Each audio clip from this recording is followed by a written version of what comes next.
Okay. All right, so welcome everyone to the e-learning community of practice, the last one for 2018.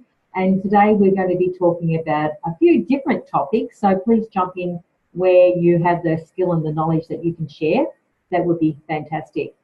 So the first topic that we had was, these are the topics that were actually proposed, the H5P conference and what's coming, setting up the rubric in Moodle, criteria for third-party report, and also I've added another topic in there, criteria for obtaining third-party content, because that's really, really important. I think a lot of people are looking for third-party content with all the free courses that are coming up, and they haven't got time to create, so they want to look at third-party content. What are some of the criteria that we would look at when we decide? How to make assessor competent in their judgment. I think that's one on everyone's mind. Designing an RPL and validation. We may not get through all these topics because that was the list that was brainstormed last time.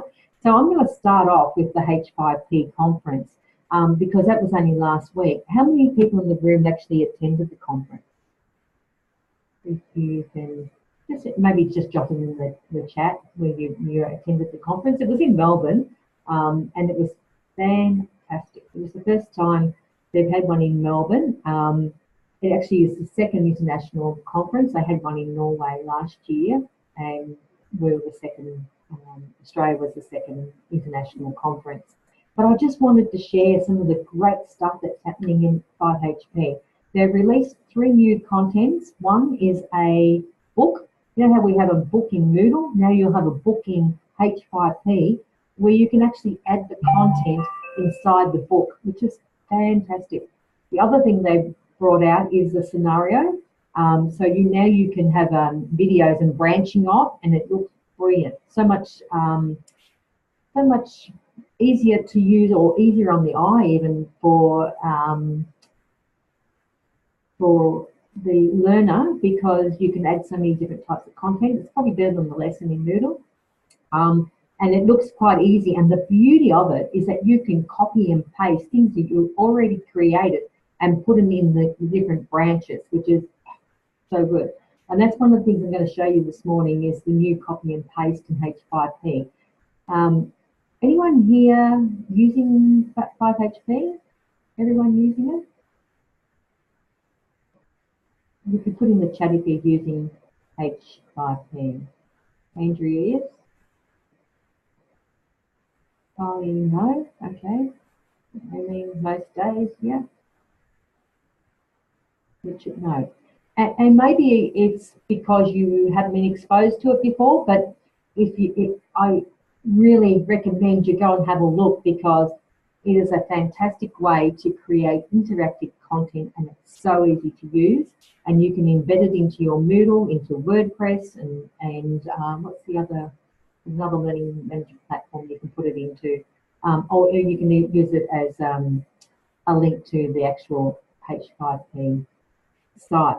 But one of the really, really fantastic things about 5HP, and I'm just going to share my screen. I'm going to find my account.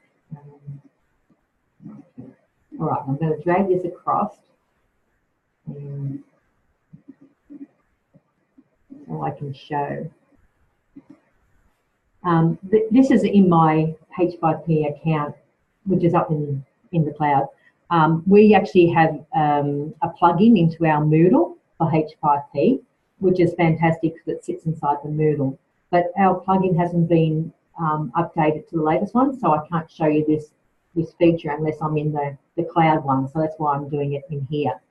But the beauty of it, say for instance, I'm going to look at you all.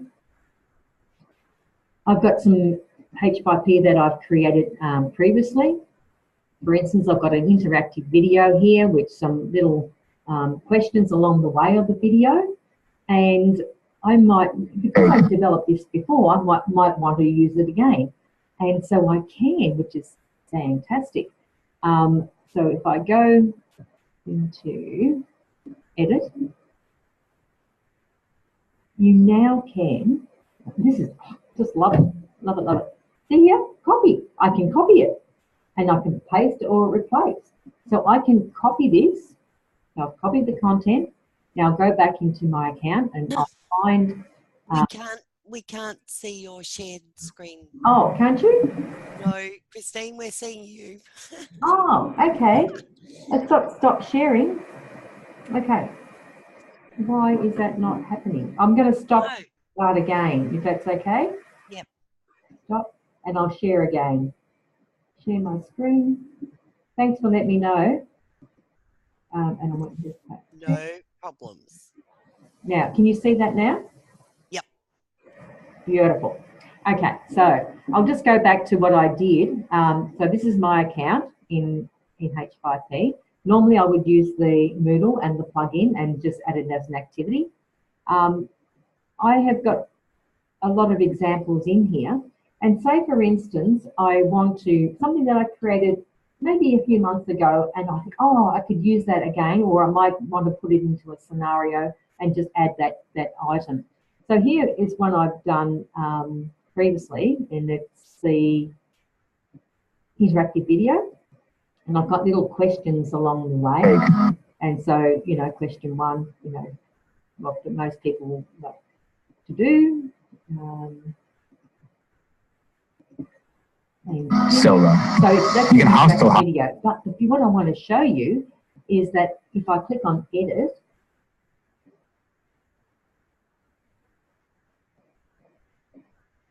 see, copy, paste, and replace. So I can copy it. So I'm copying it now. I'm going to go back into my account so I find something else.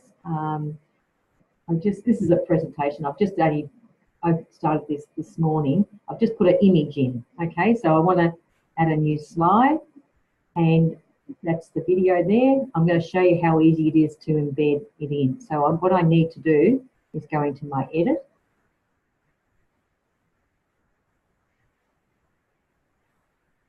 Just loading up. And I'm going to add a new slide. And all I do here, see that little paste here? I paste it in.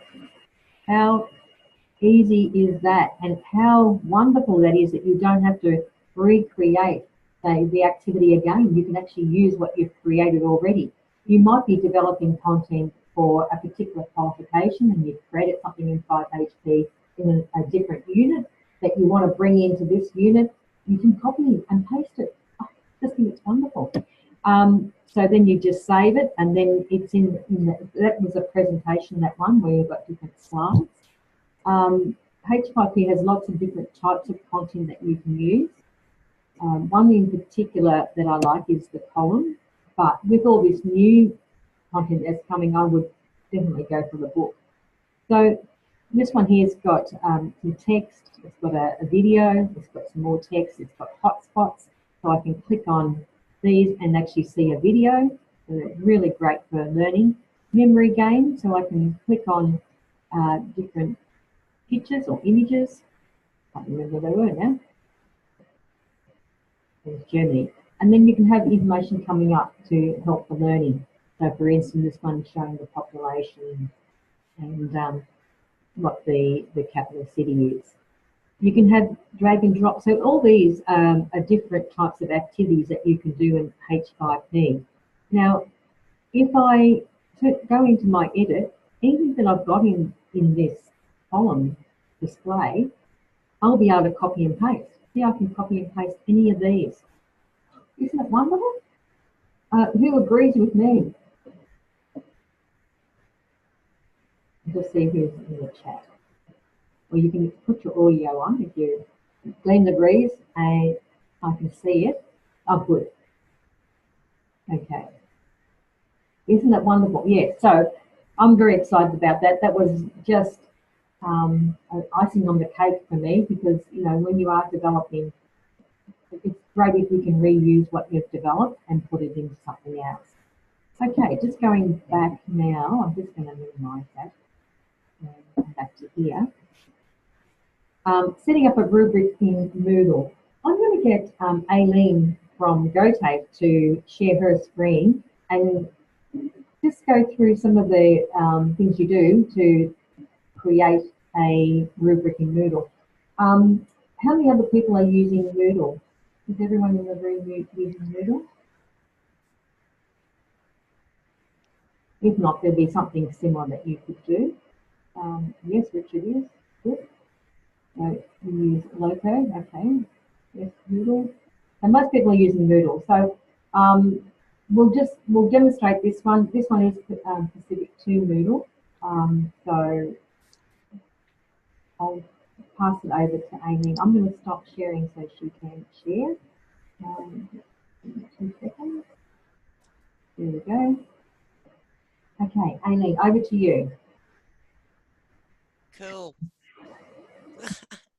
Aileen's got a bit of hay fever, so if her voice goes on her, you'll know what. Yeah, if I go croaky, please forgive me.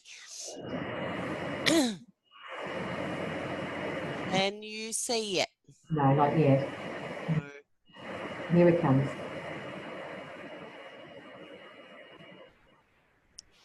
Is it there yet? Yes, that's good.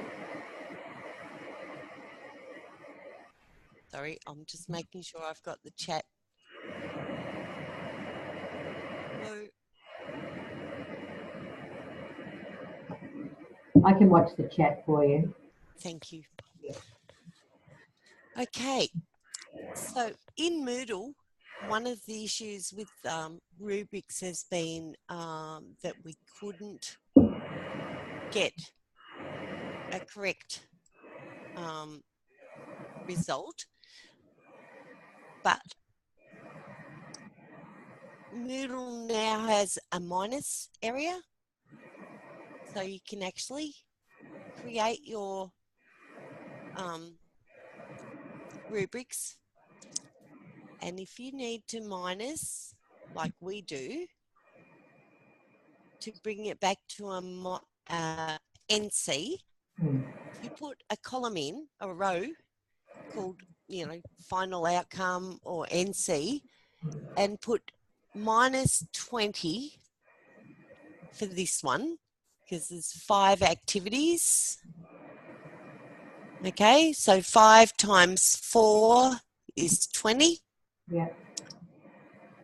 Put in a minus outcome, then it will bring it back to an NC. Okay, and I think what we just get some clarity around it, in a vocational education, we have competent, not competent, and but when we grade, and some qualifications are graded, and they must be competent before they can be graded.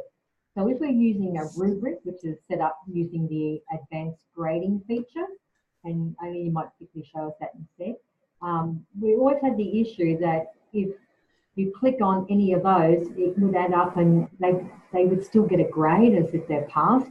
So we needed to have something to actually trigger that they weren't competent. So when Moodle brought, I think it was the last upgrade we received, they introduced minus points that we could actually develop this as a minus. Is that correct? So, yes. Yes. And if you want to, so if 2 of these were actually competency based, you might put minus 8 here. Okay, and that will remove the competency based items. Sorry, why minus 8? Because of. Oh yeah. Okay. Yeah. Okay, so if 2 of these units were actually, competency based, you'd want to remove the amount that they're valued at. And then the minus 20 for not competent. Yeah. Okay? Yeah. Yeah.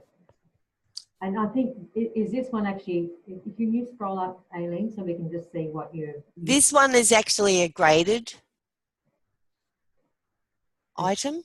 Graded unit, yeah? Yep. Okay. Graded. Can you just quickly show us how you set up a rubric? Yep. Maybe even just clicking into the edit, maybe. Yeah.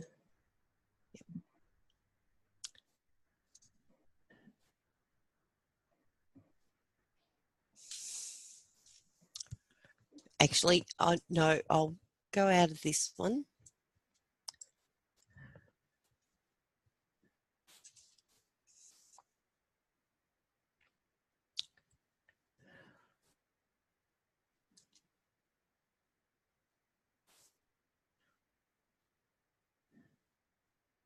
Obviously, we're using clean theme at the moment.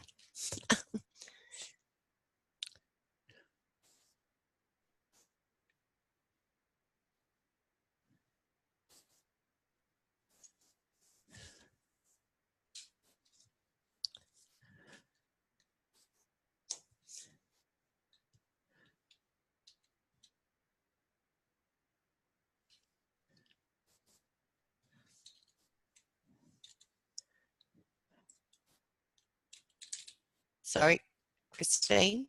I know you hate that one.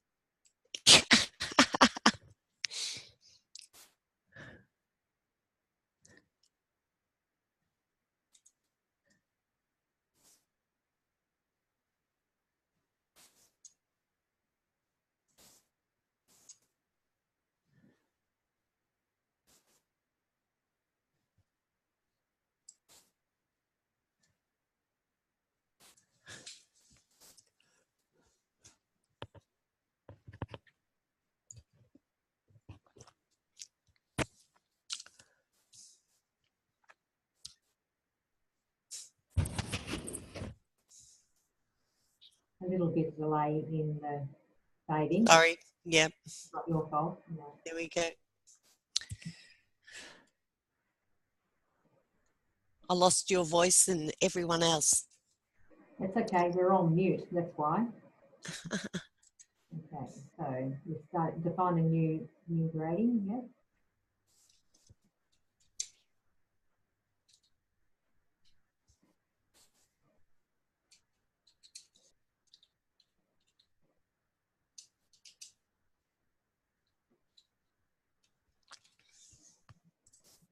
Ah.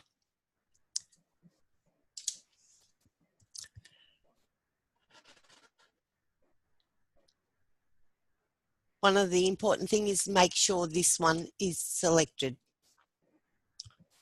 Which one? Calculate grade based on rubric being a minimum score of 0, because otherwise, if you the default is normally unticked. Yeah. And if you don't do this, then it will rate it to the minus. Okay. Yep. So you need to go for 0. Yep. Sorry, just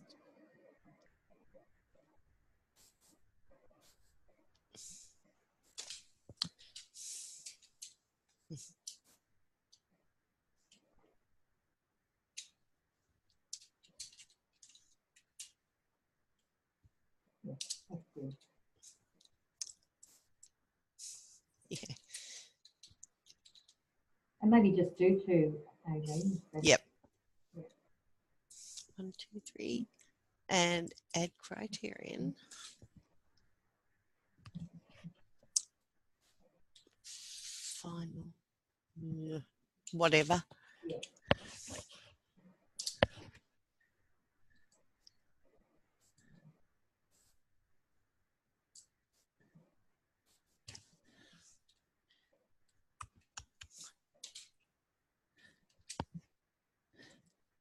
And this is where you change it. Yep. Yeah.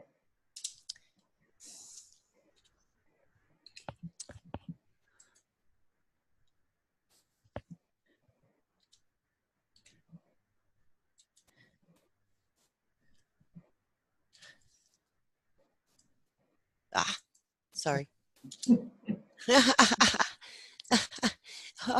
Wrong spot. Yeah.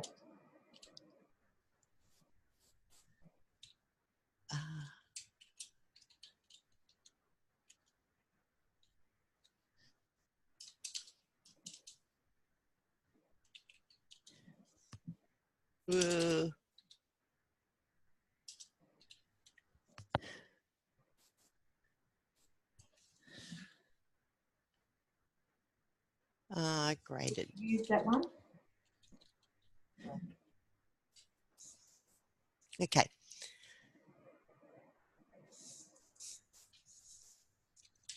Excuse me, Christine. Yeah, you don't need to put headings, that's fine. Won't save otherwise. Oh, okay.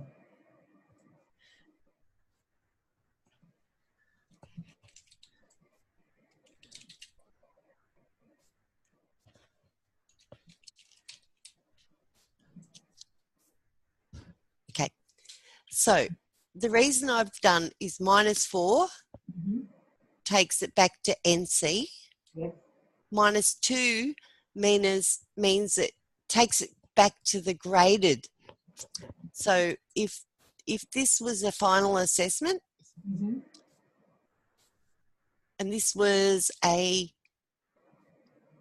competency-based one, this is minus, and it will report only what this one, or if there were multiple ones, it would report the average of the two. Yeah. Yeah. Okay? Because of this. Yeah. The 1 point just gives it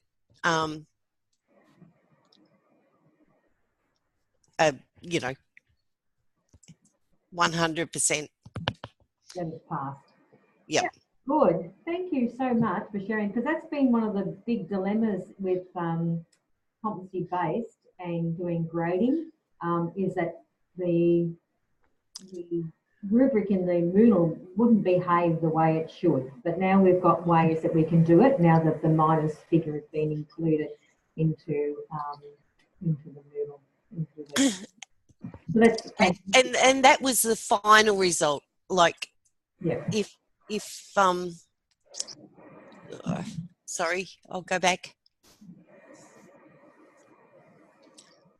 At GoTAFE, what we do is these are all the assessment tasks, and this is the final result. Yeah. Yeah. So, obviously, it only relates to a final result if you have one. Yeah. Okay. Beautiful. Appreciate your sharing. No worries. Very good.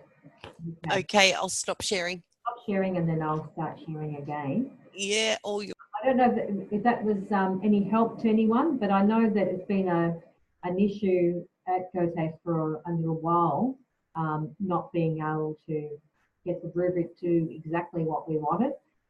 We've always had some workarounds, but it's been really good now that they've been able to have the minus figure in there to help get the correct result. Now, we're going to talk about project deciding on third-party content because it's probably on the minds of lots of people.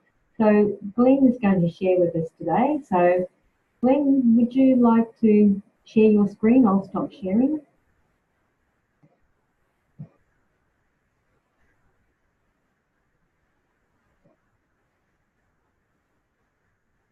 Ah, very good. Thanks, Glenn. Thank you, Christine. Are you seeing a very colourful chart there? Yes, we are. Excellent. All right, so as Christine has indicated, some of us, including my TAFE, are in panic mode at the moment with respect to thinking about whether they've got the resources that they need, and they're deciding very late in the piece that maybe they need to go out and actually buy them. Now, I think what normally happens in these circumstances is that someone jumps onto Google and says, hey, these 3 providers here do have the material that we need. How are we going to decide which one we're going to grab? I think it's also worth pointing out that people probably underestimate the contextualization that has to be done. So this isn't a process that, you can leave to the very last minute, even if you are purchasing resources. Now, all of them will probably claim to be compliant, and Then in the same breath, they'll probably talk about the fact that if any errors are found in the material, then they will rectify them subject to an ASQA audit. So that would sort of, in some ways, I guess, deny the first part of the statement that, you know, it's all compliant. I guess, you know, we don't know until our feet are held to the fire with respect to some of these issues. I guess going in, you sort of have to know what you want. I mean, it depends whether you have an LMS or not. Sometimes you'll just want Word documents. Sometimes you'll want material that you can bring into your own LMS. Sometimes you'll want to be able to hook into the LMS associated with the provider themselves.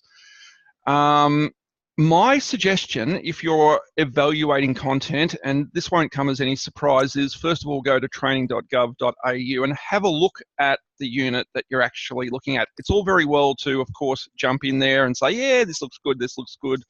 But that's kind of not going to be particularly meaningful unless you've, when you're looking at a unit, you know exactly what is in the unit.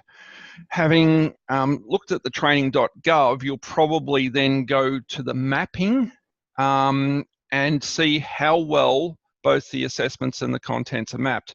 Now, this chart was developed by not just myself, a couple of the VTA team members, and it's looking along the top black horizontal row. What you're seeing is the various criteria that we're looking at. So in the very first column, we're looking at a score, and we're giving things a fairly arbitrary kind of score. We have to start somewhere between 1 and 10.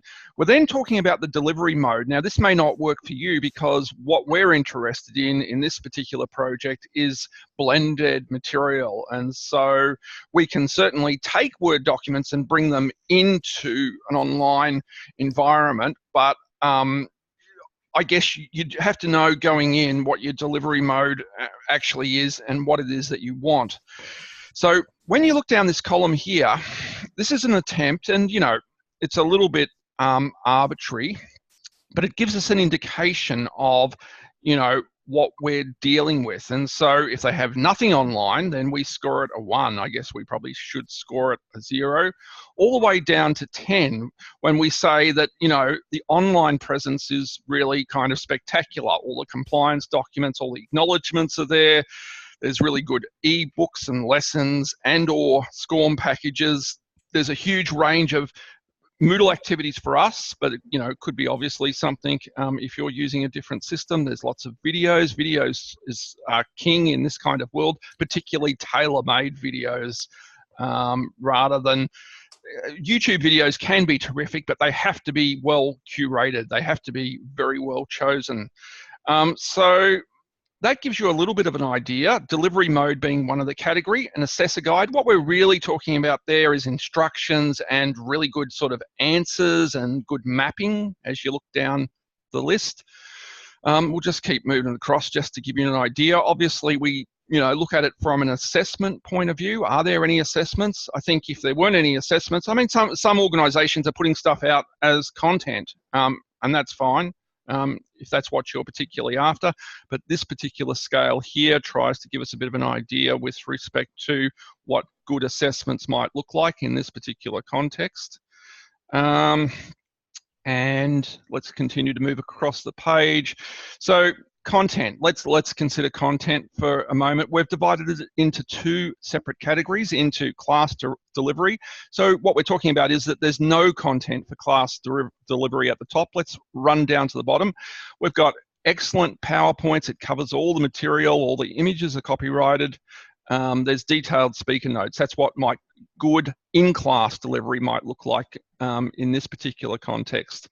Content for learning resources. So we go from one of no content, some handouts provided, poor quality, right down again to the online content that can be printed, the images are attributed, there's good videos there, it's accessibility compliant, there's web links, it's interactive. I think what my group and I have discovered when we are doing this kind of evaluation is that interactive content like SCORMs is really good. If we're dealing with SCORMs that don't actually do a lot, we kind of tend to say, well, what was the point in complicating them by putting them in SCORMs in the first place? So look, that just gives you a bit of an idea of how you could potentially go about mapping that. I did apply this. I have applied this in one particular instance to some resources, and you can see in red, you know, basically the decisions that were arrived at with respect to the material. And so it just gives you a really good way of sort of, you can, you know, clearly with what, how many columns are there? 1, 2, 3, 4, 5, 6, 7, 8, 9. So it's going to give you a score out of 90 with respect to the content. And, you know, it gives you an objective means then, I guess, of comparing one source with another. Christine, back to you. Yeah, no, that's really good. Thank you, Lynn. Excellent. Yeah, really appreciate you sharing that, because it is one of the things on everyone's mind when they've got to produce something really quickly and they can't do it themselves, that they have to look outside. And there's varying degrees of quality when you're purchasing third-party content.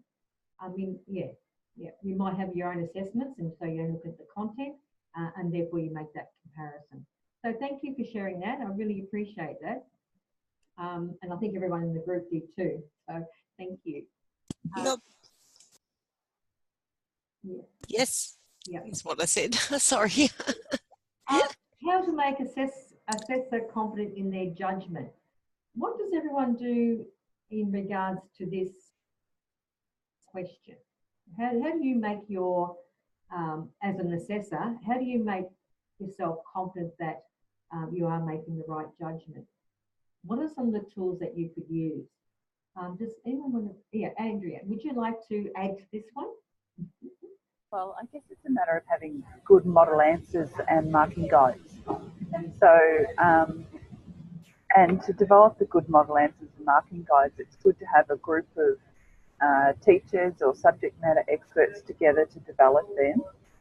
If you've got good criteria to go to look at, then that'll give you more confidence of when you're marking, that you're actually going to be consistent with every student and every assessment that you mark. Yeah, that's a really good way of doing it, definitely. And having those model answers really makes you feel confident, doesn't it? That you are marking at the right level and you are consistent. Does everyone in the room use model answers?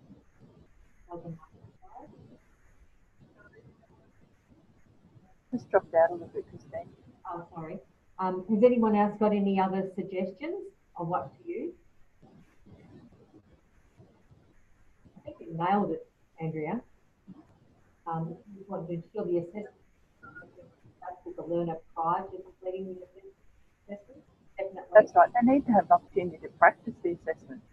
Yeah. So before they even get to the assessment, they should be practicing the sort of tasks that they're going to do in assessment, so that when they get to assessment, it's not going to be scary, and they've already done it, so they know that they'll be able to do it as well. And it's really important to give them a marking guide prior to the assessment too, so that they know what they're going to be judged on. Yeah, that's good. Excellent. All right. So anyone want to add any more to that particular topic? Oh, here's it here. Assessment opportunities to ask questions and fully understand what is required. Too often the student feels like things are sprung on them. Yeah, that's not good. Okay, and Megan's not contributing because she's not really involved in that side of it. So that's fine. Thanks, Meg. Is it Meg or Megan? Meg. Meg. Thank you, Meg. Okay, the next topic that came up from our brainstorm is designing an RPL. How many people actually do RPL? And RPL standing for recognition of prior learning. Anyone in the room involved in that? Meg is, yes. Not much. Yeah. Anyone else? I have in the past. I've done lots of RPL in IT and also in some of the TAE units when it came to creating online resources or e-facilitating, which are two of the units that I was delivering. Richard, not much. Okay. So what is some of the criteria that we would want to put into an RPL, recognised prior learning? I'll see if I can get an example of something that we've used in the past. In the meantime, in the chat, or if you're ready to take the mic, would you like to talk about some of the things that you think are important in recognising prior learning? What are the things that you think we need?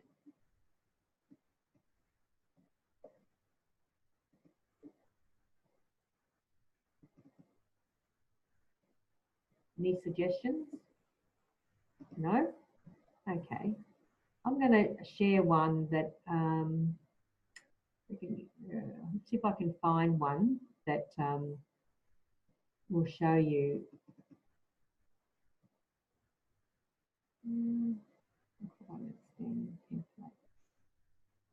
I should have this up and running. So recognise a prior learning, there's probably a couple of ways that you can do it. One could be that they've already done the units over a credit transfer, or it could be something where they've done a credit transfer, but they've there's more to the unit involved. So I'm just going to give you a bit of a look at this one. Sorry, I should have had this organised.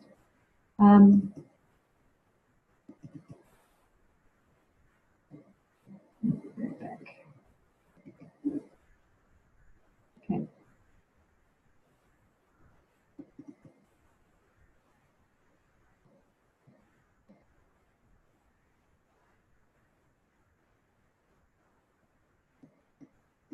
We actually use a kit, and the kit tries to ask questions to get people to think about what they've done and how they can meet the recognition of prior learning. Okay, so we have a bit of a kit, and it has different sections in it.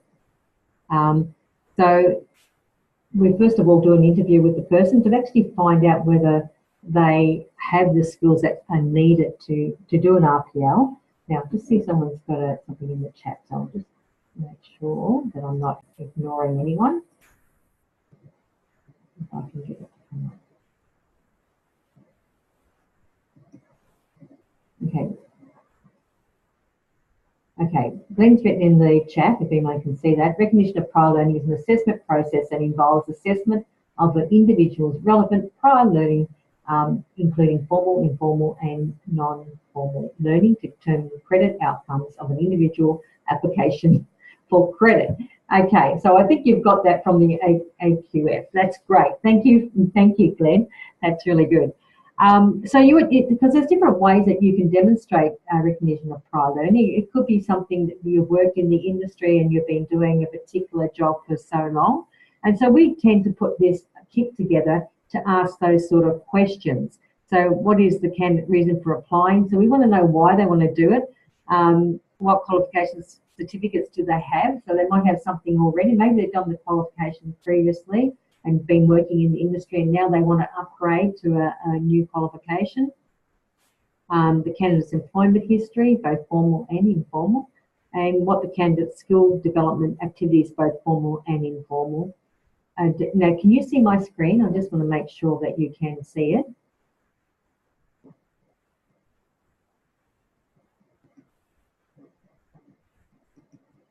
I'll just make sure you can see.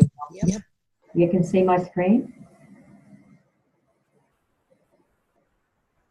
Can I get a yes? Thanks, Richard.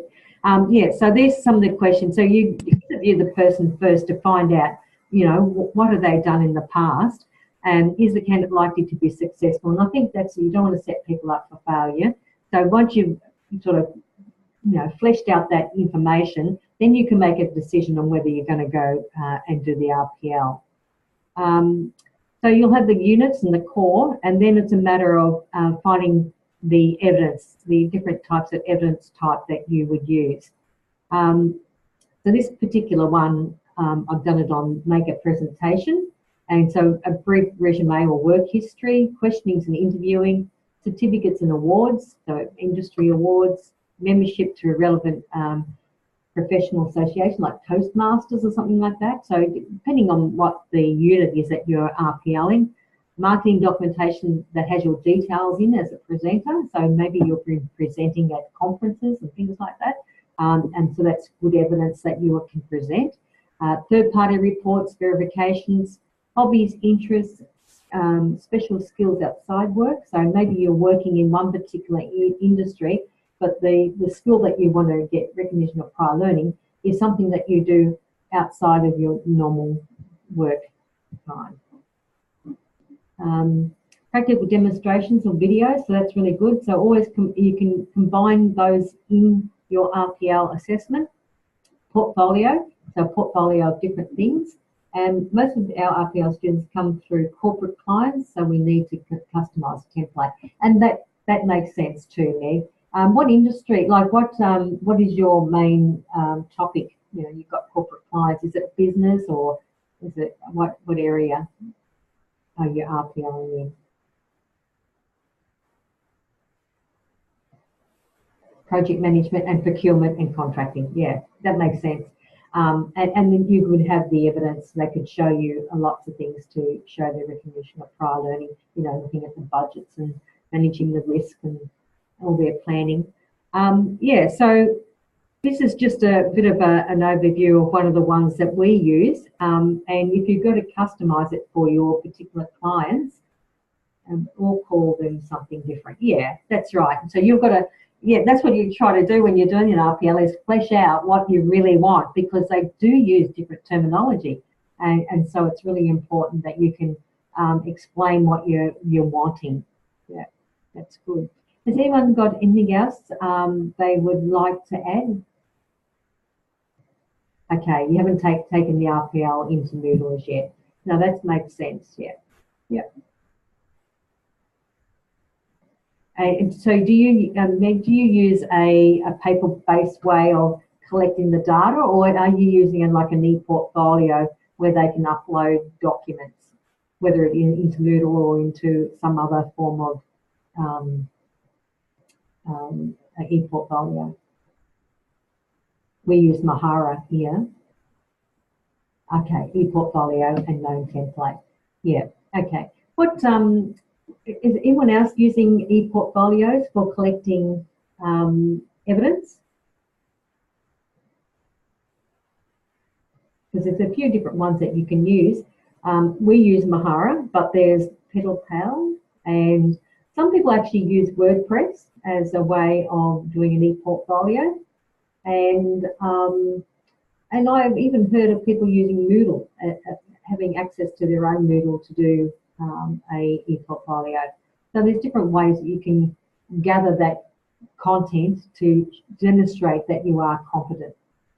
But the most important thing is that it is put in some form of portfolio that it can be looked at, and we're exploring this, e.g. Moodle portfolio. Yeah, okay, that's good. Yeah, so it's really, really important that you've got somewhere that you can collect all that information so you can make a sound judgment on whether you can pass them as recognised prior learning, pass them as completing. And it might be that, you know, there's some gaps that need to be filled and that they have to do some gap training. So that's part of when you're doing your RPL. All right, I might leave it there. Does anyone want to add anything or tell us about what they're doing? Meg, did you want to explore it? Tell us how you're doing it with your people, your students. Did you want to take the mic? Hi, yeah, thanks, Thanks, Meg. Christine. look, we're using a fairly basic approach at the moment. We're primarily a distance provider, so we're actually using our student system, you know, where people upload the evidence to. It's not in a portfolio arrangement at this stage, but we'd very much like to be able to roll out something that had a bit more finesse in it. Yeah, and you can get plugins that go into Moodle that you can create those e-portfolios. You want to stop sharing your screen?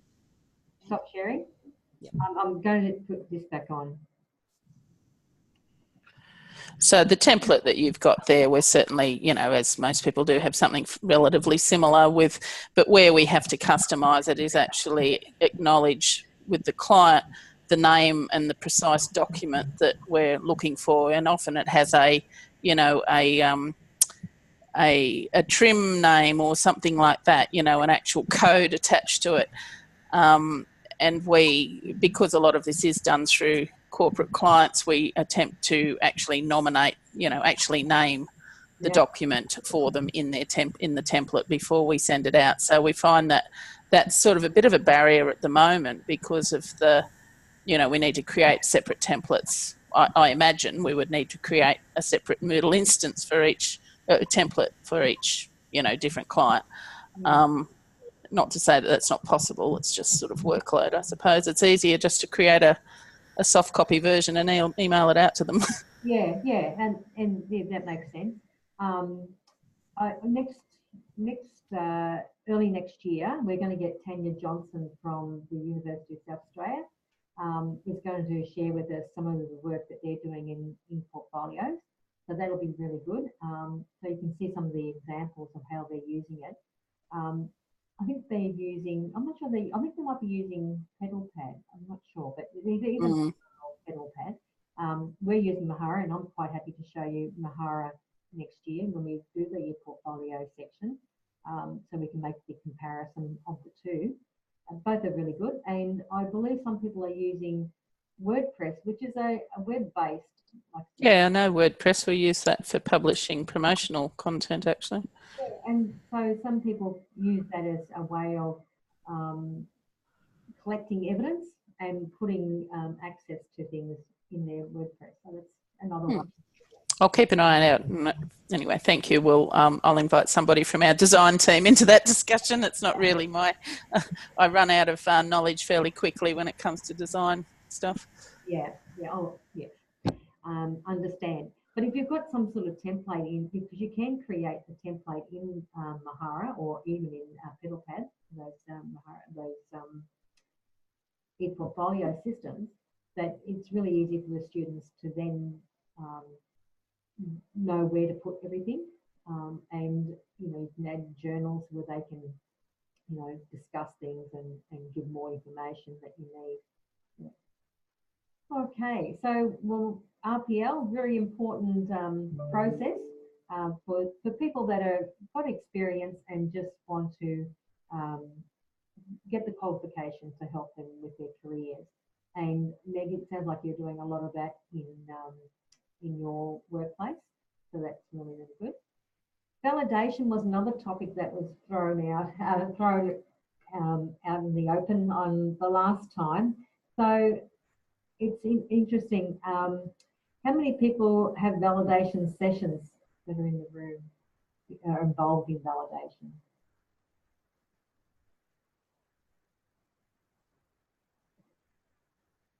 Yeah, actually, Glenn just mentioned that we've just gone off the topic. WordPress used for blogging at conferences, and I've seen your work, Glenn. It's really good.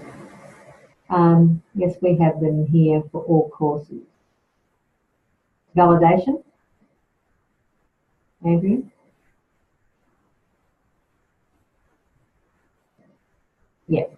Yeah. So it's really, really important to validate your assessments, and even pre-validate is really good. I know we're in the part of the Regional TAFE Alliance project, and we're creating assessments, and what we do is we pre-validate before we actually pass it over to teachers to use. But then again, your validation needs to be done also. Andrew, did you want to jump in and just tell us a little bit about validation?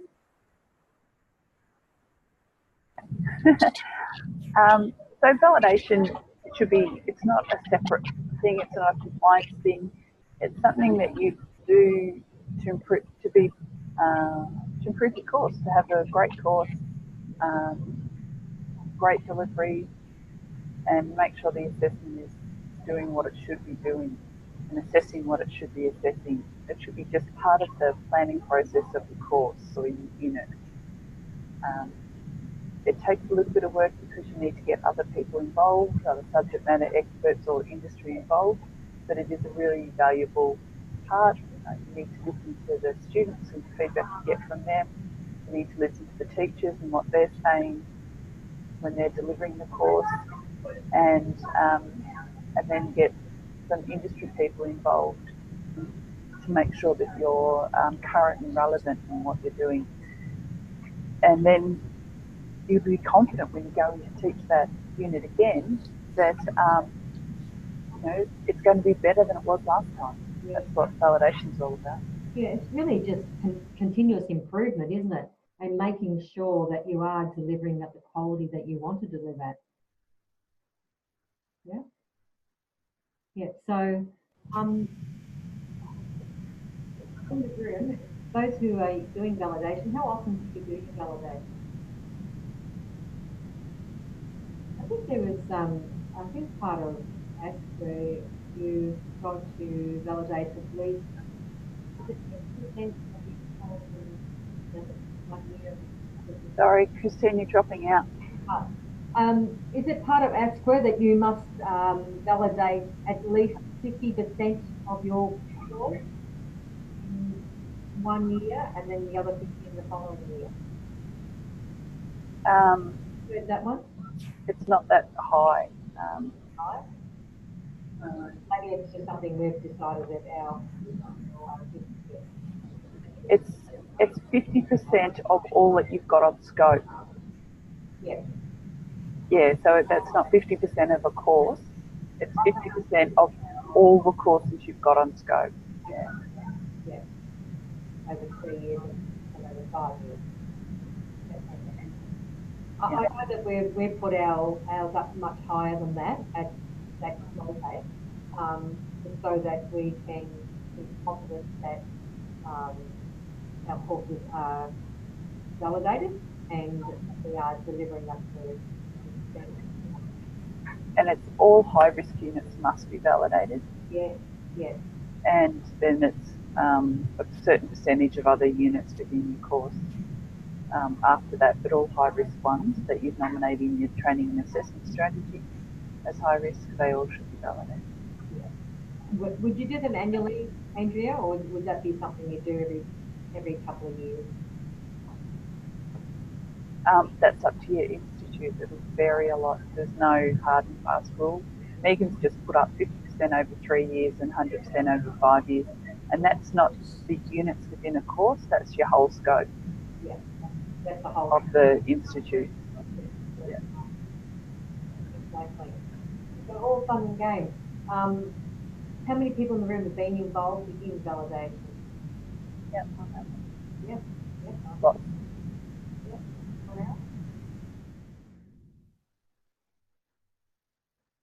And it can work really well, providing, you've got people that understand what the purpose of it is, and it's not there to criticise or anything like that. So Richard has, and lots. Andrea's been there lots. We know Andrea's involved in that, which is why I asked Andrea the question. Yeah, so I've been in some where this is quite a few years ago, where the teachers felt like they were being judged, and they were a bit reserved about doing the validation. But it's not to do that. It's actually to help them and to make sure that they are delivering at the right level. Yeah. So it's a good practice to be in and very important to maintain. So we're going to open it up to any other questions or anything that anyone would like to share now, because we're going to close the meeting. We're 5 minutes early. That's a first. And yeah, so anyone got any questions or any topics that you want to discuss next time, we'll put them on the list. I think a lot of people have already started their holidays. Unfortunately, I'm working right up till the end. Okay, I'm just looking at Richard's comment here. It was always treated as compliance exercise. However, the teachers I have done it with have really appreciated the objective feedback. And that's so true, Richard. Richard's going back onto the validation. It is really, really valuable because it can identify any gaps, and it can just improve the quality that you're delivering and make it better for both the teacher and the student. So any other topics that you would like brought up, and we can see whether we can get a guest speaker in for?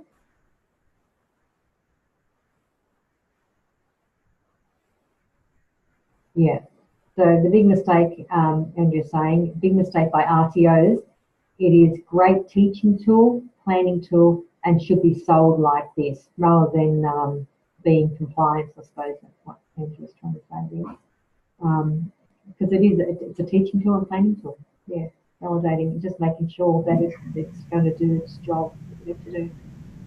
All right, so if you have got any suggestions, put them in, email me. I think you should have my email because it would be part of the invitation that you receive. And we've got the conversation still going, so I'll just read what Richard's written. It is also good to maintain ongoing continuous improvement file where changes are recorded ongoingly as the course is delivered, because to try and capture it all on one day on validation can be difficult, and this can be fed to other validators if it is conducted externally. Yeah, good comments. What we do in Moodle, just talking about validation, we have a continuous improvement forum for our teachers to write in after delivering a unit, so that they can say what worked and what didn't work, and what improvements can be made. And that's really important because when it's taught the next year, you can look back and see some of the things that need changing. And Andrew's just written back, yes, that's a great idea, Richard. This can be considered in the validation day. Yeah. Very good. All right. So it is a topic of conversation, validation. Yes, Merry Christmas to everyone. Have a wonderful break. I will send an invitation out for our next meeting. I won't do one in January. We'll do one in February. And Mahara is up, and ePortfolios is going to be one of the topics for early in the new year. And I'll keep you informed on what they are. But if you have any suggestions, we also have the Facebook page for the eCoP Community of Practice. If you're not a member of that already, please just send me a request and I will add you to it. And also you have my email, which will be on that invitation that you received. So please email me at any time you want to something brought up at the eCoP meetings. That would be good. Okay, and if you've got something to share, please let me know. I'd love to have you demonstrate or show us something that you're doing. All right, so thank you. Merry Christmas. Bye.